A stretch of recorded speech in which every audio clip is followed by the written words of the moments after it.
السلام عليكم ورحمة الله وبركاته. أهلا بيكم يا سنة أولى في درس جديد من دروس اللغة العربية. هناخد درس جديد النهاردة بعنوان حرف النون. احنا عارفين يا سنة أولى لما بناخد حرف جديد أول حاجة لازم أتعرف عليها هي أشكال الحرف. أشكال حرف النون يا سنة أولى في أول الكلمة، وسط الكلمة، وآخر الكلمة. وعارفين يا سنة أولى إن الحرف في آخر الكلمة يا إما بيبقى متصل يا إما بيبقى منفصل. هنتعرف دلوقتي على كلمات أشكال حرف النون. حرف النون في أول الكلمة مثال كلمة نسر، في وسط الكلمة عنب، في آخر الكلمة لبن متصل، أذن منفصل.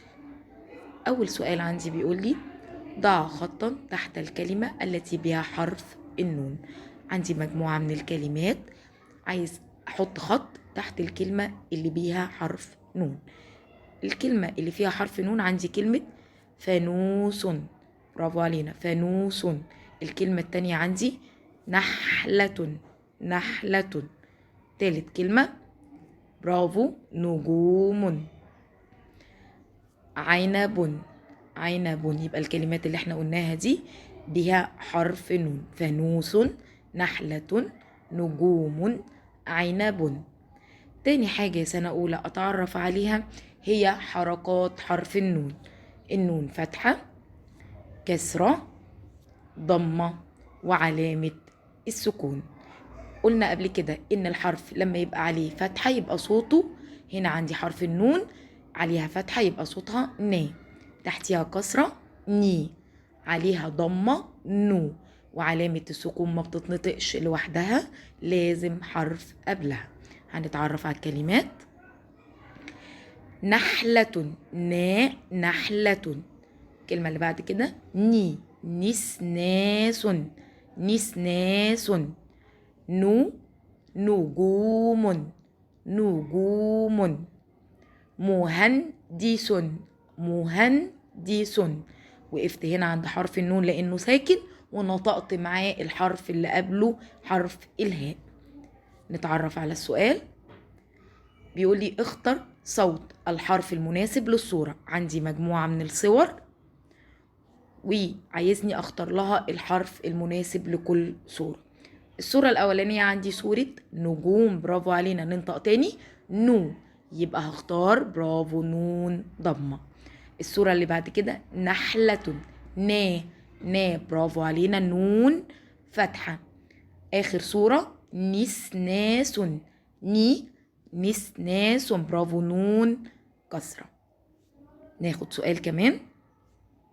بيقول لي حلل الكلمات الآتية إلى مقاطع صوتية. احنا عارفين يا سنة أولى لما يقول لي مقاطع صوتية يعني اخد الساكن مع اللي قبله والمد مع الممدود. عندي مجموعة من الكلمات. أول كلمة عندي مهندس، مهندس. نبص على الكلمة كويس، ها برافو علينا، أول حرف مو لوحده، هندس. الهاء مع النون ليه؟ لأن النون ساكنة هتاخد الحرف اللي قبلها. الدال لوحدها والسين لوحدها. تاني كلمة عندي نمر، نمر. في الكلمة دي فيها أي حاجة فيها سكون أو فيها مد؟ لا ما فيهاش. يبقى مادام ما فيهاش حاجة ولا حرف ساكن ولا فيها مد وممدود يبقى كل حرف هينزل لوحده. النون لوحدها والميم لوحدها والراء لوحدها. الكلمة اللي بعد كده نسناس، نسناس. ناخد بالنا يا سنة أولى كلمة نسناس فيها حرف ساكن وفيها حرف مد. نشوف هنحلل ازاي. نس، النون مع السين عشان السين ساكنة هتاخد الحرف اللي قبلها. نا، النون هنا خدت معاها مين؟ المد بالألف، مد وممدود مع بعض، والسين الأخيرة هتنزل لوحدها. السؤال اللي بعد كده بيقول لي هات أول حاجة كلمة تبدأ بحرف النون. كلمة تبدأ بحرف النون، وتبدأ يعني حرف النون في الأول. هنجيب كلمة زي نحلة، برافو علينا.